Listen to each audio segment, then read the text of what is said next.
Medium ৱেভৰ 411.5 metre 729 কিলোহাৰ্টজ আৰু FM বেণ্ডৰ 101.6 মেগাহাৰ্টজত এয়া আকাশবাণী গুৱাহাটীৰ মহাবাহু। এতিয়া বাতৰি শুনিবলৈ পাব।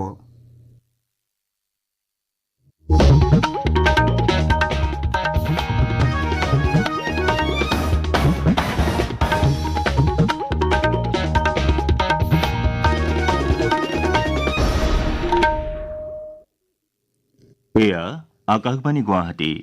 বিয়লিৰ আঞ্চলিক বাতৰি পঢ়িছো ৰূপজ্যোতি বৰুৱাই। দৰং জিলাৰ পূবমঙললৈ ওদালগুৰি ভেৰগাঁও আৰু ডিমা হাছাও জিলাৰ বিভিন্ন খণ্ডত আজি সম্পূৰ্ণতা অভিযান আৰম্ভ কৰা হৈছে। দেশৰ বৃহৎ সংখ্যক নাগৰিকৰ অংশগ্ৰহণেৰে নীতি আয়োগে সম্পূৰ্ণতা অভিযান শীৰ্ষক বিশেষ অভিযানৰ কালি শুভাৰম্ভ কৰে।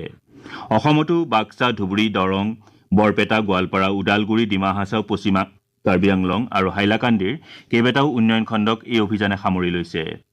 মুঠ 112খন অভিলাষী জিলা আৰু 500টা অভিলাষী খণ্ডত এই অভিযানৰ উন্মোচনী অনুষ্ঠানৰ আয়োজন কৰা হয়। অহা 30 ছেপ্টেম্বৰলৈকে 3 মাহ জুৰি চলিবলগীয়া এই অভিযানৰ লক্ষ্য হৈছে সকলো অভিলাষী জিলা আৰু খণ্ডত 12টা মূল সামাজিক খণ্ডৰ সূচকৰ ক্ষেত্ৰত 100% পৰিপূৰ্ণতা লাভ কৰা। ওদালগুৰি জিলাৰ ভেৰগাঁও উন্নয়ন খণ্ডত আজি অসম বিধানসভাৰ অধ্যক্ষ বিশ্বজিৎ দৈমাৰীয়ে এই অভিযানৰ কাৰ্যসূচী আৰম্ভ কৰে। তামুলপুৰ জিলা প্ৰশাসন আৰু তামুলপুৰ উন্নয়ন খণ্ডৰ উদ্যোগত তামুলপুৰ উচ্চতৰ মাধ্যমিক বিদ্যালয় প্ৰেক্ষাগৃহত আজি এই সন্দৰ্ভত এখন সজাগতামূলক সভা অনুষ্ঠিত হয়।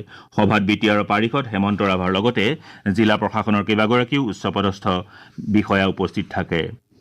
মঙলদৈ জিলাৰ আয়ুক্তৰ উদ্যোগত আজি জিলাখনত কেন্দ্ৰীয়ভাৱে সম্পূৰ্ণতা অভিযান উদ্বোধন কৰা হয়।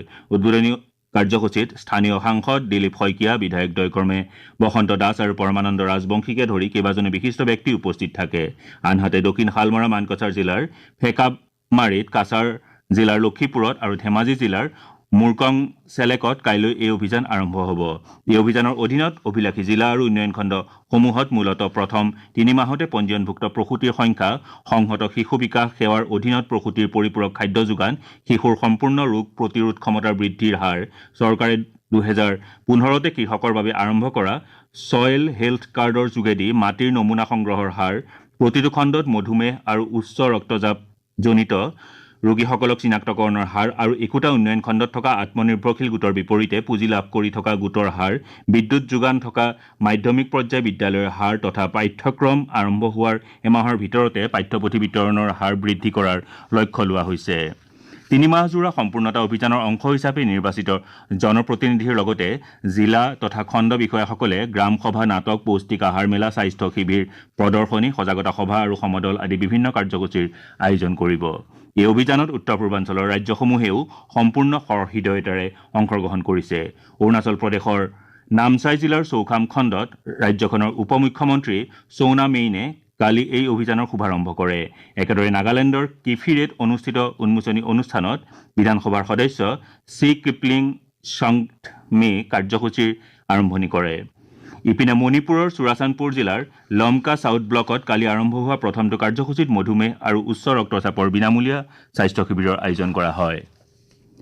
ৰাজ্যৰ কোনো কোনো ঠাইত আজি বান পৰিস্থিতি সামান্য উন্নত হৈছে যদিও এতিয়াও ভালেমান ঠাই বানৰ কবলত আছে।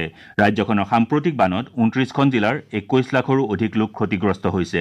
মুখ্যমন্ত্ৰী ডক্টৰ হিমন্ত বিশ্ব শৰ্মাই আজি ডিব্ৰুগড় জিলাৰ কেইবাটাও স্থানত বান পৰিস্থিতিৰ বুজ লয়। মুখ্যমন্ত্ৰীগৰাকীয়ে জিলাখনৰ খোৱাঙত বুঢ়ীদিহিং নৈৰ মথাউৰি ভাঙি জলমগ্ন হোৱা কেইবাখনো গাঁও আজি পৰিদৰ্শন কৰাৰ লগতে অঞ্চলটোৰ জনসাধাৰণে আশ্ৰয় লৈ থকা এটা শিবিৰ পৰিদৰ্শন কৰে। মুখ্যমন্ত্ৰীৰ সৈতে আজিৰ ভ্ৰমণকালত পঞ্চায়ত আৰু গ্ৰামোন্নয়ন, খাদ্য, ৰাজহুৱা বিতৰণ আৰু গ্ৰাহক পৰিক্ৰমা বিভাগৰ মন্ত্ৰী ৰঞ্জিত কুমাৰ দাস, জলসম্পদ বিভাগৰ মন্ত্ৰী পীযুষ হাজৰিকাৰ লগতে বিধায়ক চক্ৰধৰ গগৈ উপস্থিত থাকে। মুখ্যমন্ত্ৰী ডক্টৰ শৰ্মাই আজি কৃত্ৰিম বানৰ কবলত পৰা ডিব্ৰুগড় নগৰৰ ভালেমান ঠাই পৰিদৰ্শন কৰে। তেওঁ জিলা প্ৰশাসনক কৃত্ৰিম বান ৰোধ কৰাৰ বাবে ব্যৱস্থা গ্ৰহণ কৰিবলৈ নিৰ্দেশ দিয়ে। ইয়াৰ উপৰি বান ক্ষতিগ্ৰস্ত ৰাইজক সাহায্য প্ৰদান কৰাটো সুনিশ্চিত কৰিবলৈ নিৰ্দেশ দিছে। ৰাজ্যৰ সাংস্কৃতিক পৰিক্ৰমা বিভাগৰ মন্ত্ৰী বিমল বৰাই আজি শিৱসাগৰ জিলা আয়ুক্তৰ কাৰ্যালয়ত জিলাখনৰ বান পৰিস্থিতিৰ সন্দৰ্ভত এখন পৰ্যালোচনা সভাত অংশগ্ৰহণ কৰে। সভাত মন্ত্ৰী বৰাই বানত 60%তকৈ অধিক ক্ষতি হোৱা বাসগৃহসমূহৰ মেৰামতিৰ বাবে ৰাজ্য চৰকাৰে 1,20,000 টকাকৈ প্ৰদান কৰিব বুলি অৱগত কৰে। তেওঁ জিলাখনৰ বান ক্ষতিগ্ৰস্ত খেতিয়কসকলক অচিৰেই প্ৰধানমন্ত্ৰী ফচল বীমা আঁচনিত নিজৰ নাম পঞ্জীয়ন কৰাৰ বাবে আহ্বান জনায়। মন্ত্ৰীগৰাকীয়ে জিলাখনত ক্ষয় ক্ষতিৰ বুজ লোৱাৰ বাবে গঠন কৰা 72জনীয়া এটা বিশেষ দলে কাইলৈৰ পৰা জিলাখনত জনসাধাৰণক ক্ষয়ক্ষতিৰ বুজ ল'ব বুলি অৱগত কৰে। উল্লেখযোগ্য যে জিলাখনৰ দিচাংমুখ দিখৌমুখৰ লগতে ডিমৌ বিধানসভাৰ অধীনৰ ভালেমান অঞ্চল বানৰ কবলত পৰিছে। আমাৰ এতিয়াৰ বাতৰি ইমানতে অন্ত পৰিল।